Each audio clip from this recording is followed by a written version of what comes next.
This is Tom Myers, Superintendent, Bellevue Community School District in Bellevue, Iowa, coming with this week's Believe in the Blue update. This week's the comment highlights from our recent board meeting last evening. Want to give you a few things here. We had some resignations last night. Steve Nembers as assistant high school basketball coach halftime. Actually, Todd Felderman is going to become a full-time assistant now instead of halftime. And Matt Yeager resigned from middle school wrestling. And actually, Cole Pritchard is going to be the middle school wrestling coach now, along with Coach Rip or Coach Rebarger. Some of you may know. Cole Clausen is going to be a volunteer high school boys basketball coach. And then we have high school softball coach is going to be Adam Smith, who's our math teacher this year. Comes from Morrison, Illinois. He coached there for 11 years with a lot of success. And we're glad to have him join board with the softball program. We had a lot of visitors at our meeting last night, even though it was for a short time. We had several 5th and 6th grade students there, along with Mrs. Huffman and Mrs. Van Vleck. We had Aiden Harms and his mother, Tate Giesman and his father, Tegan Humphrey and her mother. We had Hunter Merrick and his mother, and we had Caden Gunther and his mother, along with State Representative Andy McKean, who sat down and talked. I'll go over that in a little bit. But the 5th and 6th grade students really talked about what they did at Felderman Park, combining math, science, and literacy all in one, looking at shadows based on the sun and the trees, looking at the circumference of the tree, the diameter of the tree, and doing a lot of different things, telling age and things like that. So very collaborative working environment, very engaged, very hands-on, and some critical thinking with that as well down there at Felderman Park. So that was a great opportunity for our students to share their learning with adults from the school board and other people there, such as myself and the administration. Legislative update, Andy McKean stopped in with that. He talked about education. He talks also, first off, about how he enjoys coming to visit our school. He enjoys visiting our school. He represents several areas in our several school districts in our area, and I truly believe that what he said, he enjoys visiting our district a lot. I do believe that he comes here quite often and really interacts with students and finds out what's going on. He said education funding may be limited this year. We talked about the 1-cent tax being extended for some capital projects that way. He had some concerns with tax credit and the tax credits the state of Iowa have been giving to large businesses and how that is hurting us economically potentially.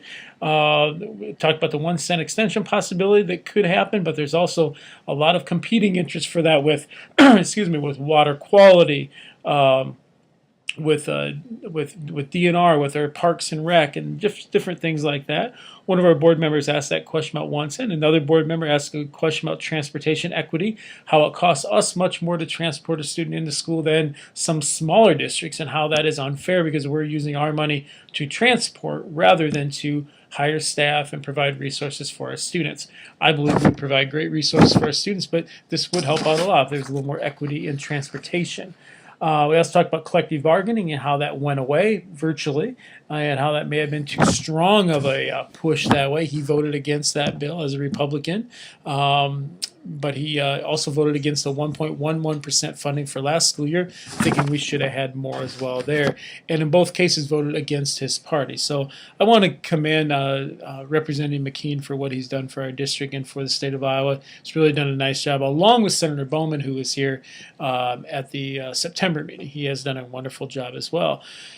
So we had some facilities discussion in regard to our community engagement meeting that was on last Thursday night. Remember, we have another one of those on December 7th. Come out to that. I encourage you to come to that. They're going to be reviewing the drawings, or reviewing the designs we came up with in the drawings, talking about pros and cons of different things, and really working together with the community, with the stakeholders, in developing a plan of either renovation, a new building, or something in between, or a combination of all those things. The community engagement meeting, really, I put some things online like that. Check out the front page. It talks about Bellevue Community School District facilities. You click there, it'll take you about 4 other links for anywhere from these notes that I took. People look at appearance and the inviting, attractive, and welcoming environment leads to excitement for learning. It needs to be progressive and modern. They talk about beyond the classroom learning, outdoor spaces and learning areas, expandable learning environments.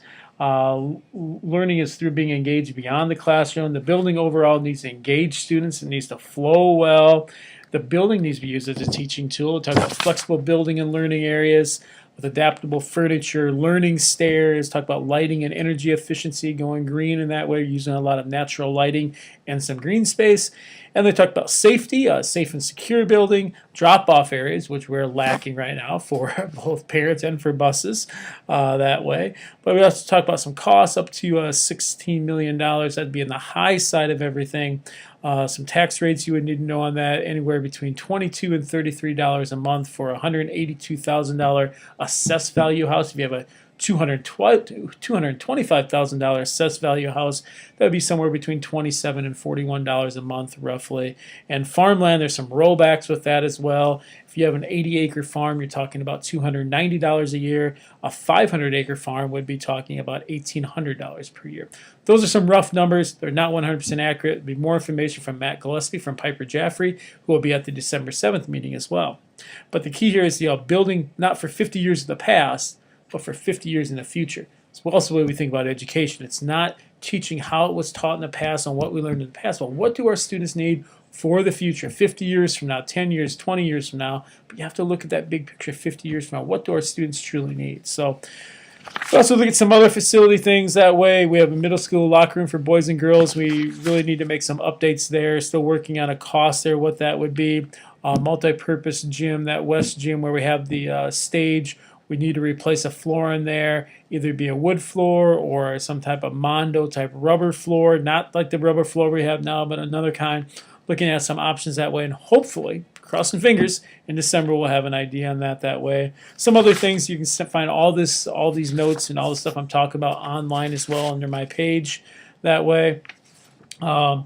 We also talked about some memorial guidelines of where to put memorials when families want to donate or friends want to donate something that way. The board also approved an early retirement program for staff who are 55 years of age and been in the district for 15 years as a teacher or employed in the district that way. So that has been approved. That whole thing is online that way. There are 12 individuals eligible for that. We will take the first 8 that apply.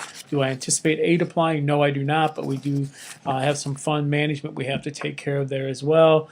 We also talk about Bellevue student skill sets and stretch learning. What do we want our students to leave here? Yes, we want them to be able to read. Yes, we want them to be able to do math. Yes, we want them to know some science and some family consumer science and some business and computer things and maybe industrial tech and all these kind of things. We have financial literacy in a real life class. But what are those things we really want them to leave with? When they go out in the work world, we want them to show that they are critical thinkers, problem solvers. I'm actually going down the list here that our school board and other groups have put together, but problem solvers, flexible collaborators, communicators, listeners, team members, the critical thinking part, engaged and self-motivated. We'll be making some charts up that look similar to this one here that was created in 2008, 2009 in regard to our students, and we'll hopefully get that done in the next couple months that way. Working with different groups. We've met with a variety of community groups, different school groups, students, staff of all levels, and everything like that, trying to figure out what is it we want to really focus on from kindergarten through 12th grade. So when I'm in 5th grade, I'm still learning these things as well. Those are key things along with learning math, learning how to read and comprehend reading, on down the line, all that kind of stuff that way. The board also approved to apply for the school budget, to apply to the school budget review committee at the Iowa Department of Education, kind of a normal thing that way. With an increasing enrollment, we can apply for spending authority of $47,000 and $47,000 that way, and a little bit more actually, but it's a normal procedure, and I actually filed that today with them. It gives us spending authority for the increasing enrollment. We had 7 students this year. Last year we had an increasing enrollment of 13 students. So we're up 20 students in the last 2 years, which is great. So that's some comment reading and reflection. We talked about an article here called Combating Public Education Myths. Some of the key points there where we need to market what we do, we need to sell what we're doing, we need to show people what we're doing in school, because we're very proud of what we're doing here in school, and we just need to show people what's happening. There are outstanding things happening in the district, and we need to show that. And then another one here entitled School Safety and Climate is More Important Than Test Scores, and a new poll reveals. And one part I'll just read here. Achievement test scores have their place in measuring academic success because they provide numerical data that is easy to compare. However, achievement tests do not tell the whole story when it comes to student success or teacher effectiveness. Studies show that grit, a combination of passion and perseverance, may be the stronger indicator of student success. Perhaps quantifying the grit factor for students and teachers could provide a better measure in the future. People want to see some of those skill sets we're talking about. What kind of persistence do you have? What kind of flexibility do you have with learning and really wanting to learn different ways? Also, talk about the next meeting. We will have a review of the superintendent evaluation, kind of a midterm review. Talked about some extracurricular achievements from Into the Woods that was performed by our musical cast in the last couple of weeks. Bellevue High School cross country team finished second overall in the state. Football team was eliminated in the playoffs but did make the playoffs. They've been 18-3 over the last 2 years. Volleyball team was eliminated at basically the regional final by the eventual state champion. If you look at scores, we played them closer than anyone they played at the state tournament. So that's a real positive that way. Also had some comments from building principals in regard to the CAPS program, that after-school program at the elementary, and it's also for middle school kids as well. Then we also talked about some student accomplishments that way. And one thing I want to mention, Jacob Till is a student. He's also on our school board that way as a student representative, and Representative McKean mentioned how he's impressed with that. So thanks, Jacob, for volunteering to do another part of that.